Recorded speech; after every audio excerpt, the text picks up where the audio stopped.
and welcome to Groundsures podcast series. We're taking a look at B Corp.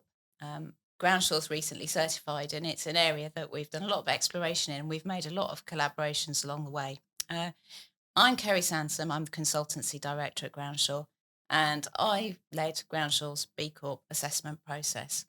And today I'm joined by Laurie Trounce, partner at Stephens Scown, and a true advocate for B Corp. We met relatively later in our process, but I know our conversations have always been very encouraging. And it seemed like an opportunity to share our experiences in how the certification process worked.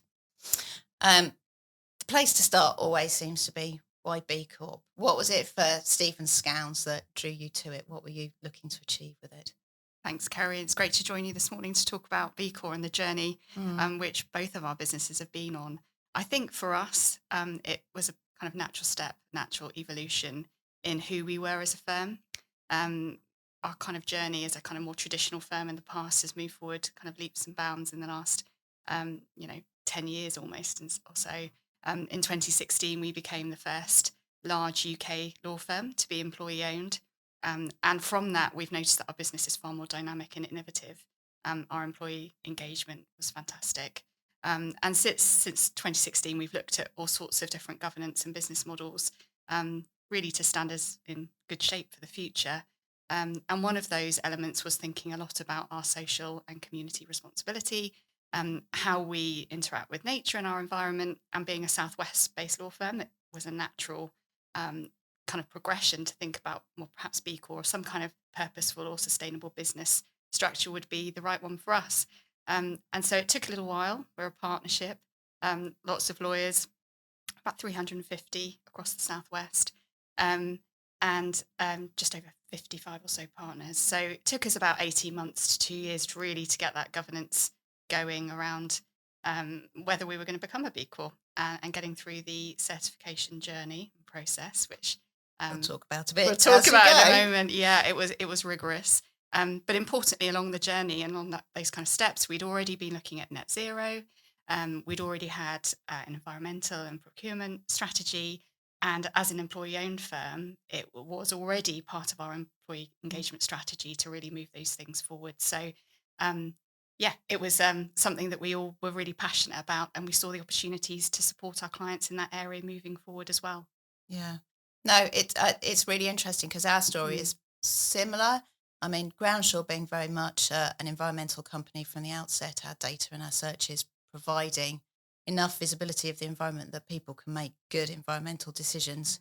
It felt we were looking for something that would give us that credibility so that we could communicate it to all our stakeholders, as you say, customers, staff. We're increasingly finding that staff are interested in the environmental, social governance side of things and want the reassurance that the company's doing it well. And it was also an opportunity to kind of step back and see things in the round, because we'd been looking at ISO management systems, which are fantastic for managing specific channels. But what we wanted was something that really stood up and would reflect our culture so that we could explain that to others and work out how to grow.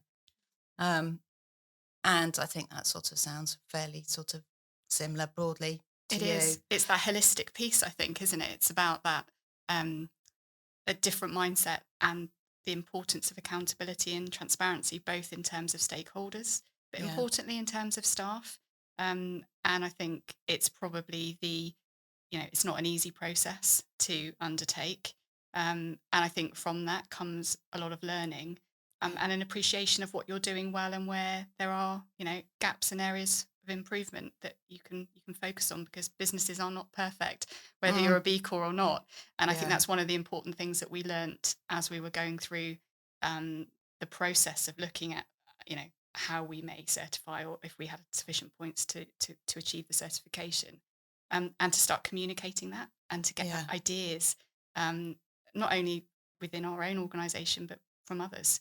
And that seems like a great opportunity for business moving forward, whether you're a B Corp or not, actually to share sustainability ideas for the future. And I think this is one of the things that I've really found the benefits of coming to B Corp is but it does open doors and interesting conversations and avenues to pursue.